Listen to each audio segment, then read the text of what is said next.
D2L Dropbox tool integrates fully with Turnitin.com Originality checking services. Turnitin is an online tool that compares your student submissions to the Turnitin.com user paper database, periodicals, journals, and publications, as well as current and archived internet websites. While this tool cannot determine if a student purposefully plagiarized, it can provide you with information so that you can make that final determination regarding the appropriate course of action.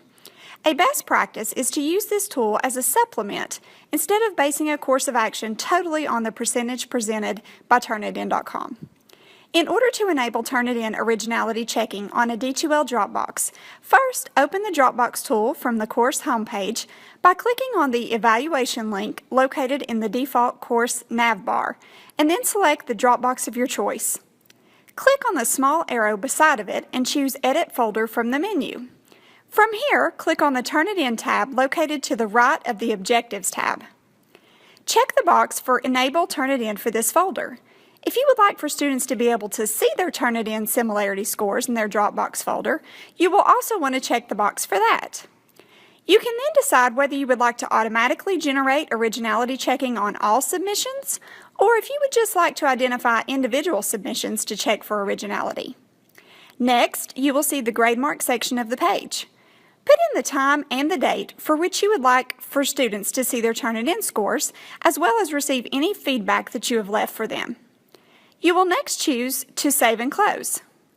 You will now notice that your Dropbox folder has a set of binoculars beside it. This shows that you have enabled Turnitin for this folder. Once you have student submissions and you want to check the Turnitin percentage, you simply click on the folder for which you would like to see submissions, then choose a student submission to check.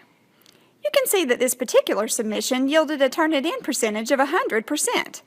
So, I would probably want to click on that to get more information. I would simply click on the percentage itself, and this would take me to the Feedback Studio. I can immediately tell from the highlighted regions which words have similarities. If I were to click on the 100 over here on the right side, I would see that this paper came mainly from an article on www.mga.edu, 95% of it to be exact. I could then click on this website to see the actual article. If I scroll down through the article, I can tell that this is a clear case where the student may have copied and pasted information from the entire article into his or her paper. This is, of course, just an example. It's important to remember that almost any paper is going to contain some percentage of similarities.